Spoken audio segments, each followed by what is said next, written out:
एक बार प्रेम से बोलिए वृंदावन बिहारी लाल की श्री सत्यनारायण भगवान की। आप आराम से बैठ सकती हैं। सूत जी कहते हैं कि हे श्रेष्ठ मुनियों, 88,000 ऋषियों के होने के बावजूद भी एक शब्द भी हल्ला नहीं सुनाई दे रहा था। तब सूत जी कहते हैं कि देखो, मैं और भी आगे की कथा सुनाता हूँ, ध्यानपूर्वक सुनो। एक समय की बात है कि उल्का मुख नाम के एक राजा थे और बहुत बुद्धिमान थे, सत्य बोलते थे, जितेंद्रिय थे और प्रतिदिन मंदिर में जाकर के ब्राह्मणों को दान दिया करते थे। राजा थे तो धन की कमी थी नहीं, दान देने का स्वभाव था उनका। उनकी जो पत्नी थी वो भी कमल के समान मुख वाली बहुत सुंदर थी, सती साध्वी थी। भद्रशिला नदी के किनारे पर दोनों राजा रानी मिल करके पूरी भक्ति और श्रद्धा के साथ युक्त होकर श्री सत्यनारायण भगवान की पूजा कर रहे थे।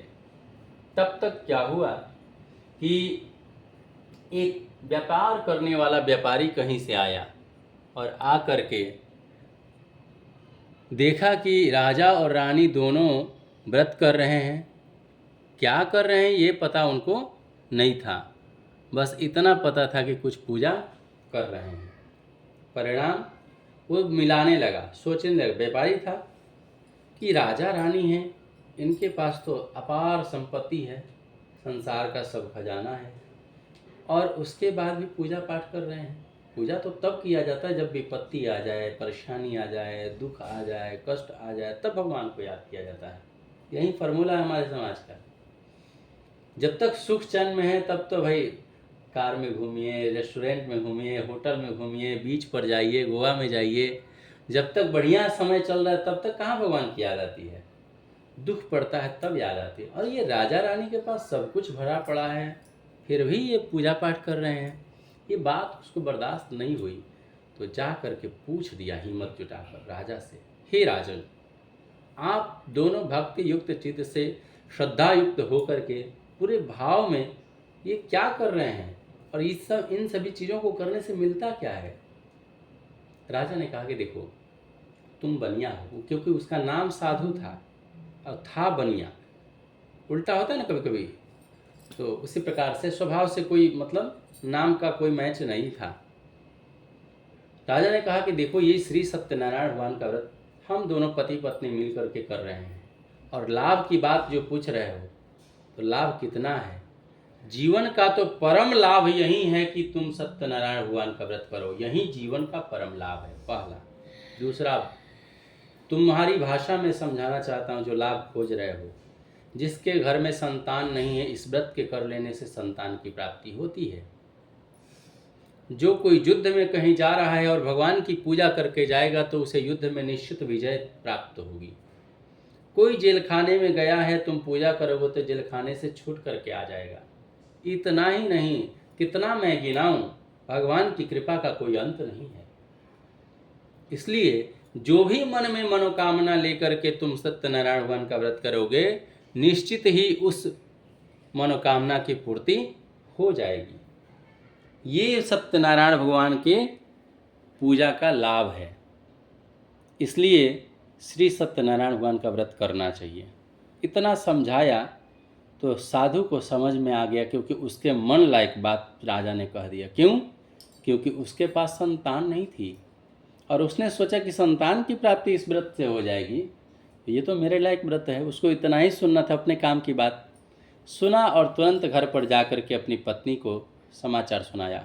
उसकी पत्नी का नाम लीलावती था, वह भी सुंदर थी, और पत्नी से तुरंत समाचार सुनाया कि एक राजा और रानी को मैंने भद्रशिला नदी के किनारे पर श्री सत्यनारायण भगवान का व्रत करते हुए देखा है, और उन्होंने कहा है कि श्री सत्यनारायण भगवान के व्रत कर लेने मात्र से संतान की प्राप्ति होती है।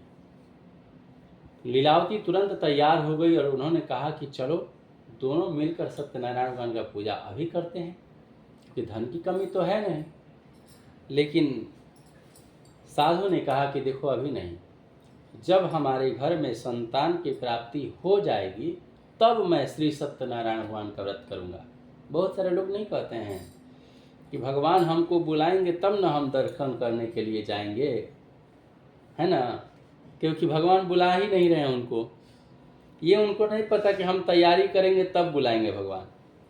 तो ये सब बहाना खोजने के लिए सब कुछ भगवान पे दोष डाल देता है लोग। उसी तरह से आप जैसे घर बनाए तो होता है ना कि हमने बहुत मेहनत किया, बहुत कमाया, इतना दिन नौकरी किया, तब आज घर बनाया है। ऐसे ही थोड़े घर बना है।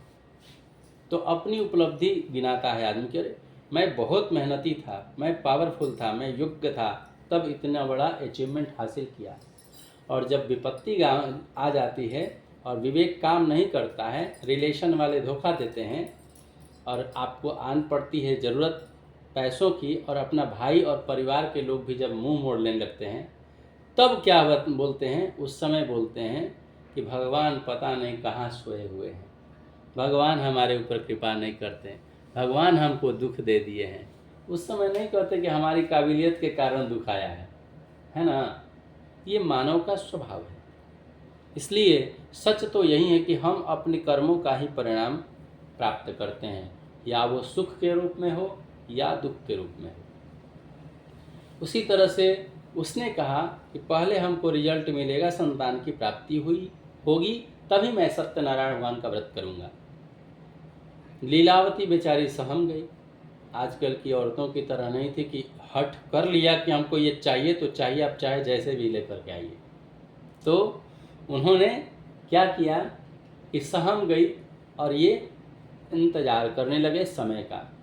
सांसारिक धर्म में प्रवृत्त होकर कुछ दिनों तक वो लोग साथ में पति पत्नी रहे। संयोग से ईश्वर की ऐसी कृपा हुई कि वो तुरंत ही गर्भवती हो गई लीलावती, और 10 महीने बीतने में भी समय नहीं लगा। 10वें महीने खूब सुंदर कन्या का जन्म हो गया। सुंदर कन्या क्यों कही गई? क्योंकि उसके अंदर इतनी कलाओं से संपन्न थी वह लड़की कि उसका नामकरण रखा गया तो रखा गया कलावती। और जैसे ही बच्ची हुई वो तुरंत माँ बोल रही है लीलावती, उसकी पत्नी साधु की, कि हे प्रभु, जिस बात का आपको इंतजार था कि संतान की प्राप्ति होगी तब मैं सत्यनारायण भगवान का पूजा करूँगा, वो दिन तो आ गया हमारे सामने। अब तो चलिए सत्यनारायण भगवान का व्रत कर लेते हैं। लेकिन उसने कहा कि देखो, इतना पूजा पाठ में क्या रखा है, अभी जल्दीबाजी क्या है, पूजा ही तो करना है। इसके विवाह के समय सत्यनारायण भगवान का पूजा कर लेंगे। वो बेचारी फिर शांत हो गई और ये व्यापार करने के लिए चला गया। लड़कियों की उम्र और शरीर थोड़ा जल्दी जल्दी बड़ा हो जाता है। इस प्रकार से जैसे शुक्ल पक्ष में चंद्रमा की ज्योति जैसे जैसे बढ़ते जाती है और एकम से लेकर पूर्णिमा कब टपक पड़ता है पता नहीं चलता, उसी तरह कन्या भी धीरे धीरे बड़ी होने लगती है। और वो भी कलावती बहुत जल्दी ही बड़ी हो गई। क्योंकि पहले क्या था कि हमारे सनातन धर्म का नियम यही है, पहले नहीं अभी भी नियम यही है कि विवाह कन्या का होना चाहिए। कन्या मतलब 10 वर्ष से छोटी लड़की का विवाह होना चाहिए। इससे बड़ी उम्र के लड़की का विवाह शास्त्र सम्मत नहीं माना गया है। लेकिन आज के उदंड संविधान ने ऐसा नियम बना दिया जिससे को फॉलो करने के लिए हम सभी बाध्य हैं। शास्त्र और धर्म का लोप करके हम लोग संविधान को आगे रखना पड़ता है, क्योंकि जेल जाएंगे। इसलिए धर्म को छोड़ना पड़ता है। इसलिए संविधान हमारा अच्छा नहीं है, धर्म के पक्ष में नहीं है। और आज देश इसीलिए गर्त में जा रहा है क्योंकि कोई धर्म के पथ पर नहीं है। आज पहले के भी ज़माने में आप राजा महाराजाओं के घर में देखते होंगे कि एक कुल पुरोहित हुआ करते थे, गुरु हुआ करते थे। जहाँ राजा को कन्फ्यूजन होता था, गुरु से परामर्श लेकर कोई काम करता था, निश्चित उसे सफलता मिलती थी। लेकिन आज का राजा गुरु को आदेश देकर के अपने हिसाब से चलाता है। आज चारों शंकराचार्य चुप बैठे हैं, कुछ नहीं कर पाते, क्योंकि संविधान सर्वोपरि हो गया है और सरकार को जो मर्जी होती है वैसा कानून बनाता है। इसलिए हम सभी उसके चंगुल में फंसे हुए हैं और आप उसके विरोध में आप आवाज़ उठाएंगे तो आपको जेल खाना आपके लिए इंतजार कर रहा है। मनुष्य विवश है। वहाँ क्या हुआ कि कन्या एक दिन खेल रही थी अपने सखियों के साथ। साधु की नज़र पड़ी देखा कि मेरी कन्या तो विवाह के योग्य हो गई। अब तुरंत दूत को बुलाकर खबर दिया कि जाओ, मेरी कन्या के अंदर जितनी योग्यता है उसके योग्य वर को ढूंढ कर ले आओ, ताकि मैं इसका विवाह कर पाऊँ। संजोग ऐसा हुआ कि कन्या का वर ढूंढने के लिए वो लोग तुरंत उसी कंचनपुर नगर में चले गए जहाँ लकड़हारा लकड़ी बेच करके धनी हो गया था, और वहाँ से सुंदर बनिए के पुत्र को लेकर के आए और साधु के समक्ष रखते कि देख लीजिए, आपको अपनी कन्या के योग्य यदि वर दिखाई दे तो आप विवाह करिए, अन्यथा दूसरा लड़का फिर से ढूंढेंगे। लेकिन संजोग ऐसा हुआ कि एक ही बार में वो लड़का पसंद आ गया साधु को, और खूब दान दहेज दिया, क्योंकि एक ही बेटी थी, कहीं कोई कमी नहीं किया, भरपूर दान दहेज दे करके खूब विधि विधान के साथ शादी विवाह संपन्न कर दिया। लेकिन सत्यनारायण भगवान का पूजा नहीं किया, क्योंकि पूजा में बहुत खर्च होता है। उसके नज़र से तुरंत विवाह संपन्न होने के बाद जब लीलावती फिर याद दिलाई क्या कि हे प्रभु, अब तो हे स्वामी, विवाह भी कन्या का आपका संपन्न हो गया, अब तो श्री सत्यनारायण भगवान का व्रत कर लीजिए। यही पत्नी का धर्म है।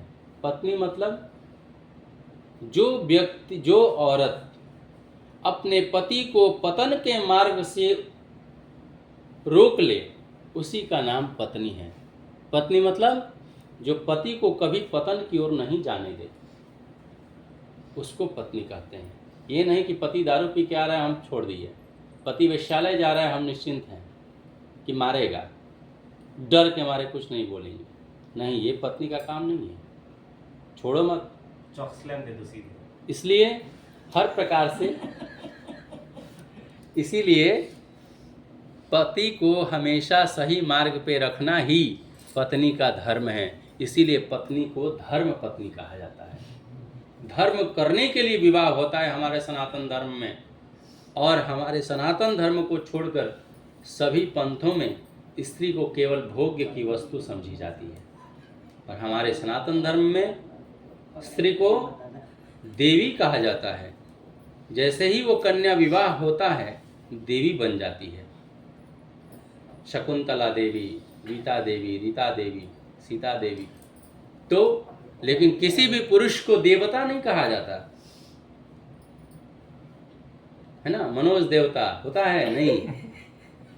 तो आप सोचिए कि हमारे सनातन धर्म में कितना सुंदर विधि व्यवस्था बनाई गई है ऋषि मुनियों के द्वारा, कि जैसे ही विवाह होता है तुरंत उसे देवी की उपाधि मिलती है। इतना सम्मान है।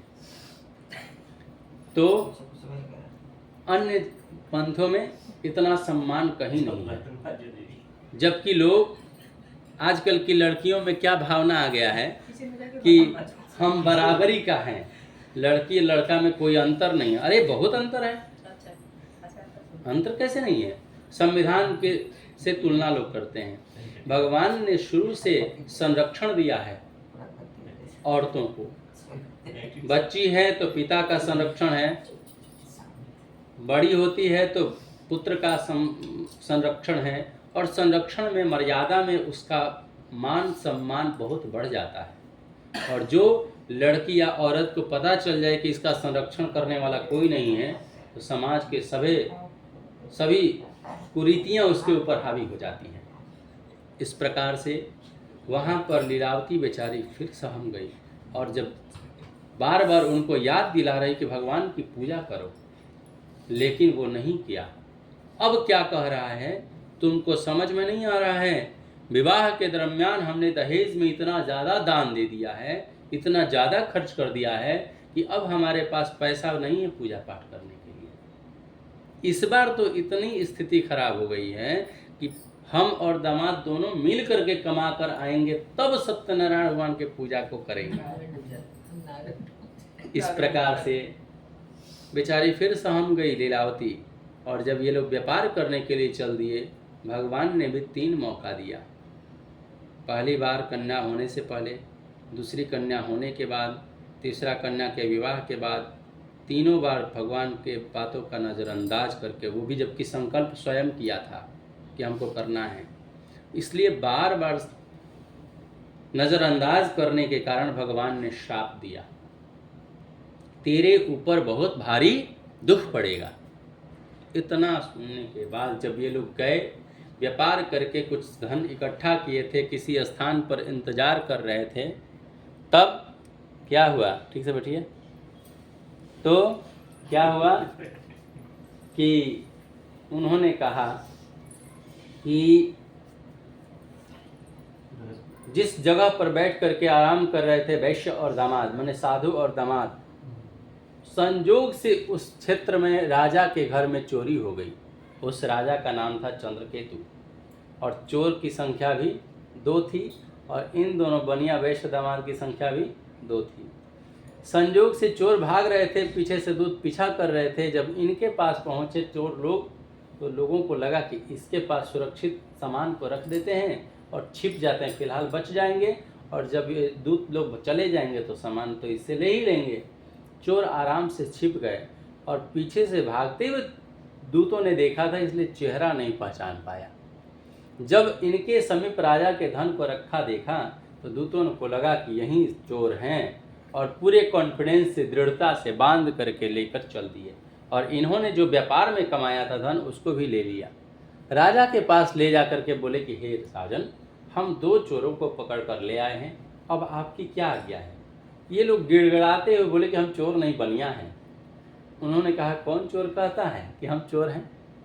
जो राजा के धन तुम्हारे पास रखा हुआ है, तो चोर दूसरा थोड़े होगा, तुम ही तो चोर हो। और इनका जो धन था वो भी रख लिया। राजा ने राजकाज की इतनी व्यस्तता थी कि कह दिया कि जाओ, जो तुम्हारी इच्छा हो वहीं दंड दे दो। अब नौकर को यदि थोड़ा पावर मिल जाए तो मालिक से 4 गुना ज़्यादा पावर में आ जाता है। तुरंत इनका सारा धन लेकर खजाने में डाल दिया, और इन दोनों को जेल खाने में डाल दिया। आइए अब दूसरी ओर, घर पर लीलावती और कलावती दोनों अकेली थी। इनके घर में भी चोरी हो गया। कैसा चोरी? ऐसा चोरी हुआ कि दाल चावल अन्न के दाने भी नहीं थे। अभी नई नवेली कन्या का विवाह हुआ था, खूब सुंदर तो थी ही, और विवाह के बाद औरतों की खूबसूरती और बढ़ जाती है। अब इन लोगों को, बनिया की पत्नी थी तो बढ़िया पहनावा ओढ़ावा आदत था, अच्छा कपड़ा पहनने का, रहने का। लेकिन अचानक से धन गायब हो जाए तो विवश होकर मनुष्य क्या करे, भोजन तो करना है। भिक्षा मांगने के लिए मजबूर हो गई, और ये लोग जेल खाने में चले गए, कोई खबर देने वाला नहीं। जब भिक्षा मांगने के लिए गए तो अधिक जगह पर इनको त्रास मिलता था। अब आप फटा पुराना कपड़ा पहन के कहीं जाइएगा, तब तो लोग दया करेंगे, समझेंगे कि वास्तव में इसके पास नहीं है तो दे दो। अब बनारसी साड़ी पहन के जाएगा कोई, तो कहाँ से कोई देगा उसको। तो कभी कभी कोई दया कर दिया तो मिल जाता था भोजन, उस दिन खाना बनता था, और अधिकांश दिन उपवास ही व्यतीत करना पड़ता था। ऐसी दुर्दशा हो गई।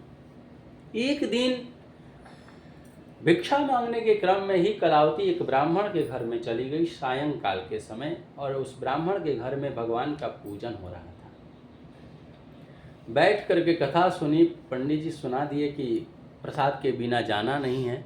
प्रसाद बांटने की बारी जब आई तब तक काफ़ी रात हो गई थी, और वो प्रसाद खाकर जब घर लौटी, बहुत देर से लौटने के बाद देर रात माँ को शक हो गया कि लगता है कि जवानी में विवाह हम किए हैं, और जवानी में पति इसके साथ नहीं है, इसका रक्षा करने वाला कोई नहीं है, अमर्यादित हो गई है, इसीलिए रात रात भर अब घूमने का इसको शौक हो गया है। लगता है कन्या मेरी बिगड़ गई है।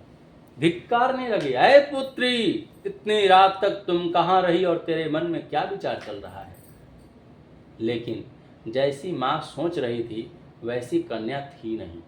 वो तो सुशीला कन्या थी। माता से उसने सत्य सत्य वचन कह दिया, हे माँ, मैंने मनोरथ को पूर्ण करने वाला श्री सत्यनारायण भगवान के व्रत को एक ब्राह्मण के घर में देखा है, और वहाँ से प्रसाद लेकर आने में मुझे काफ़ी देर हो गई। इतना सुनना था कि लीलावती को याद आ गया अपने पति की बात, कि पति के दबाव में हम आज तक सत्यनारायण भगवान का व्रत नहीं किए, धन के अभाव को जाहिर करता रहा, और आज हम लोग स्वच्छंद हैं। आज तो हम अपने मन की कर सकते हैं, क्योंकि पति रोक टोक करने वाला है ही नहीं। और अब धन का इंतजार भी नहीं करेंगे। देखो बेटी, इस बार हम लोग जो कल भिक्षा मांग कर लाएंगे, जो भी धन प्राप्त होगा उससे सत्यनारायण भगवान का व्रत करेंगे। और माहौल भी अनुकूल हो गया। क्यों? क्योंकि बेटी भी कथा सुन करके आई थी तो महिमा पता था उसको, और माँ को अपने उसके पति ने बता दिया था, साधु ने महिमा। इसलिए दोनों का जो मन का मिलन है वो हो गया। इसीलिए जीवन के अंदर कभी भी भक्ति करने की इच्छा हो, कहीं जाना है सत्संग में, कहीं मंदिर में, अकेले कभी नहीं जाना चाहिए। हमेशा सब परिवार जाओ, पूरे परिवार के साथ जाओ। क्योंकि हो सकता है आप कथा प्रवचन में भी जा करके आपके मन में बदलाव यदि हो गया और आप उसके अपने अनुकूल करने का चाहिएगा तो चारों परिवार का सदस्य विरोध में रहेगा, तो आपको करने नहीं देगा। और चारों जब जाएंगे तो क्या होगा? सबका मन बदला हुआ रहेगा, तो आपको कोई भी भक्ति का कार्य करने में कोई विलम्ब नहीं होगा, कोई बाधा नहीं होगी। इसलिए भक्ति हमेशा, ये नहीं कि आजकल क्या है, माँ पूजा कर रही है 2 बजे तक सारी जिम्मेदारियों को निभाने में, ये सब नहीं। बच्चे को भी पूजा में लगाइए, पति को भी पूजा में लगाइए, अपने भी पूजा में लगाइए, तब क्या होगा कि सब काम आसान हो जाएगा। कोई दिया जला देगा, कोई बर्तन मांज देगा, तब तक पूजा का तैयारी भी हो जाएगा। इस प्रकार से परिवार को संलग्न करके पूजन में सम्मिलित होना चाहिए। और अगले ही दिन भिक्षा मांगकर जो भी धन प्राप्त हुआ सभी सामग्रियों को जुटाते हुए लीलावती और कलावती दोनों ने श्री सत्यनारायण भगवान का व्रत पूरा किया। और व्रत पूरा करने के बाद भगवान से दिव्य वर मांगा, हे भगवान, मेरे पति और दामाद दोनों के अपराध क्षमा करने योग्य हैं, इसलिए क्षमा कर दीजिए और आप तुरंत उनको वापस हमारे घर पर बुला दीजिए। भगवान करुणावत्सल दीन दयाल इनको कहा जाता है। इन्होंने इतनी करुणा बरसाई, तुरंत पूजा समाप्ति के बाद उठ गए और चल दिए उस राजा चंद्रकेतु के घर में और जाकर के स्वप्न में दिखाई दिए। बोले कि हे राजन, कल सुबह होते ही सज्जन बनियों को छोड़ देना, नहीं तो तेरा राज्य, धन, पुत्र आदि सब कुछ नष्ट कर दूंगा। ऐसा किसने कहा? भगवान ने कहा। क्या कहा? सज्जन बनिया। आप और हम जो भी सुन रहे हैं उसके बारे में, उसके करने के आधार पर कहीं से वो सज्जन दिख रहा था।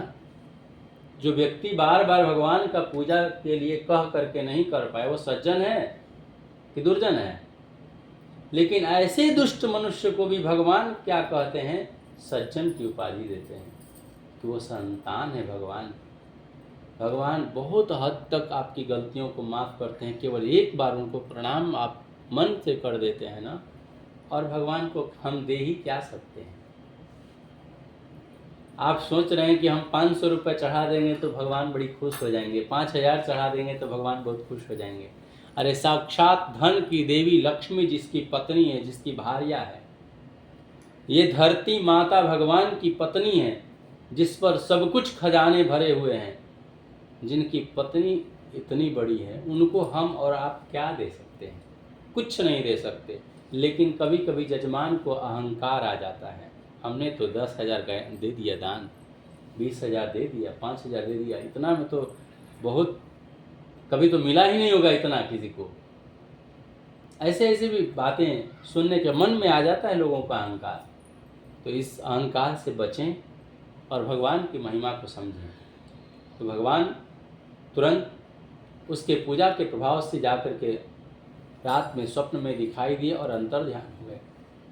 सुबह हुआ, राजा चंद्रकेतु ने सभा में सभी लोगों को उपस्थित किया और मंत्री जनों को आदेश दिया, दूत को आदेश दे दिया, जाओ।